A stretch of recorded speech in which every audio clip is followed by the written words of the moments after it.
Habang nagliliyab ang gitnang silangan dahil sa lumalalang tensyon sa pagitan ng Iran, Israel at ng United States, isang bagay ang unti-unting nararamdaman sa buong mundo. Hindi lang ito giyera sa isang rehiyon. Ito ay giyera na maaaring makaapekto sa bawat ekonomiya, bawat bansa at bawat pamilya sa mundo. Sa gitna ng krisis na ito, isang maliit na bahagi ng karagatan ang naging sentro ng pansin ng mga world leaders. Ang Strait of Hormuz. Isang makitid na daanan ng karagatan, pero dito dumadaan ang halos 20% ng gasolina ng buong mundo. Kapag naputol ang daloy ng langis dito, hindi lang Middle East ang maaapektuhan. Mararamdaman ito sa presyo ng gasolina, sa presyo ng pagkain, at sa ekonomiya ng halos lahat ng bansa sa mundo. Ngunit para sa ilan, ang nangyayari ngayon ay hindi lamang simpleng geopolitical crisis. May mga naniniwala na ang mga pangyayaring ito ay maaaring konektado sa mga prophecy na isinulat libu-libong taon na ang nakalipas. Ngayong araw, susuriin natin ang nangyayari sa Iran, ang epekto nito sa buong mundo, at ang isang babala mula sa Biblia na maaaring mas may kaugnayan sa kasalukuyang panahon kaysa sa inaakala natin. Upang maintindihan ang sitwasyon ngayon, kailangan nating tingnan ang mga pangyayaring naganap nitong mga nakaraang linggo. Noong Pebrero 28, 2026, inilunsad ang isang malaking operasyon militar na tinawag na Operation Epic Fury.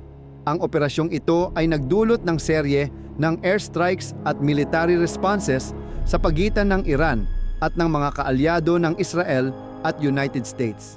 Mabilis na kumalat ang tensyon sa buong Middle East. Nagpadala ng karagdagang warships ang US sa Persian Gulf. Nagtaas ng alert level ang Israel at nagbigay ng babala ang Iran na maaari nitong kontrolin o hadlangan ang daloy ng langis sa Strait of Hormuz. Para sa mga eksperto sa geopolitics, ito ang isa sa pinakamapanganib na senaryo dahil ang Strait of Hormuz ay isa sa pinakamahalagang oil choke points sa buong mundo. Araw-araw, milyon-milyong barrels ng gasolina ang dumadaan dito mula sa mga bansa tulad ng Saudi Arabia, Iraq, Kuwait at United Arab Emirates. Kapag naputol ang daloy na ito, ang epekto ay hindi lamang sa Middle East. Ito ay mararamdaman sa global trade, presyo ng transportasyon, presyo ng pagkain, at sa kabuuang ekonomiya ng mundo. Sa madaling salita, ang giyera sa isang rehiyon ay maaaring magdulot ng chain reaction sa buong planeta. Ngunit habang pinag-aaralan ng mga analyst ang sitwasyon, may mga Bible scholars na nagtatanong ng isang mas malalim na tanong. Ito ba ay simpleng geopolitics lamang? O may mas malalim na pattern na matagal nang inilarawan sa Biblia? Sa aklat ng propeta na si Ezekiel, may isang prophecy na matagal nang pinag-aaralan ng mga theologians at Bible scholars. Sa Book of Ezekiel chapter 38, inilalarawan ang isang panahon kung saan maraming bansa ang magtitipon sa isang malaking conflict sa rehiyon ng Israel. Ang nakakagulat ay hindi lamang ang digmaan ang binanggit. May isang detalye sa verse 12 na madalas pagtuunan ng pansin. Sinasabi doon na ang mga bansang ito ay sasalakay upang kumuha ng samsam at upang kumuha ng reward. Sa madaling salita, may kinalaman ito sa resources. Noong sinaunang panahon, ang samsam ay maaaring ginto, pilak o mga ari-arian. Ngunit sa modernong mundo, ang isa sa pinakamahalagang resources ay enerhiya, langis, gas, at ang kontrol sa mga ito. Kapag tiningnan natin ang mapa ng Middle East ngayon, makikita natin na ang ilan sa pinakamalalaking energy reserves sa mundo ay nasa rehiyong ito. At kapag ang tensyon sa rehiyon ay nakakaapekto sa daloy ng langis sa buong mundo, nagiging malinaw na ang ekonomiya at geopolitics ay magkaugnay. Para sa ilang Bible scholars, ang mga pangyayaring ito ay maaaring bahagi ng mas malaking prophetic pattern. Hindi ibig sabihin na ang bawat headline sa balita ay direktang fulfillment ng prophecy. Ngunit ang mga pattern ng history ay minsang nagiging paalala na ang mga pangyayaring nangyayari sa mundo ay maaaring may mas malalim na kahulugan. Kapag ang isang malaking krisis ay nagsimula sa mundo, may dalawang reaksyon ang mga tao. Ang una ay panic.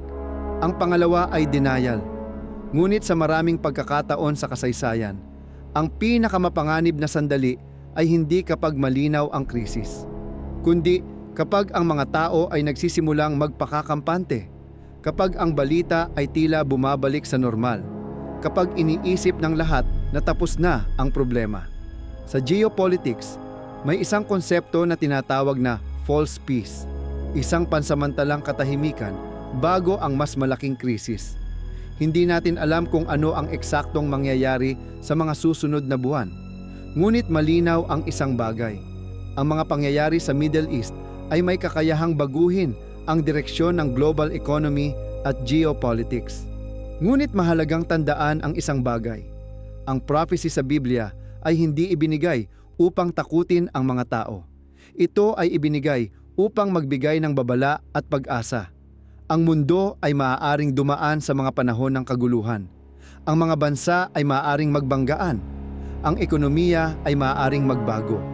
Ngunit ang pananampalataya ay paalala na ang kasaysayan ay hindi lamang random.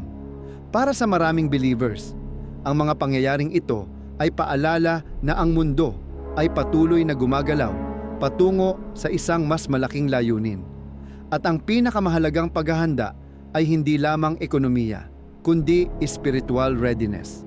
Ngayon gusto kong marinig ang inyong opinyon. Sa tingin ninyo, ang giyera ba sa Iran ay isang regional conflict lamang? O ito ba ay maaaring simula ng isang mas malaking pagbabago sa mundo? Mag-comment kayo sa ibaba. At kung sa tingin ninyo ay mahalagang malaman ito ng mas maraming tao, i-share ninyo ang videong ito. At huwag kalimutang mag-subscribe para sa mas marami pang videos tungkol sa Bible prophecy, geopolitics, at signs of the end times. Dahil sa susunod nating video, pag-uusapan natin ang isa pang prophecy na maaaring konektado sa mga pangyayaring nangyayari ngayon sa mundo.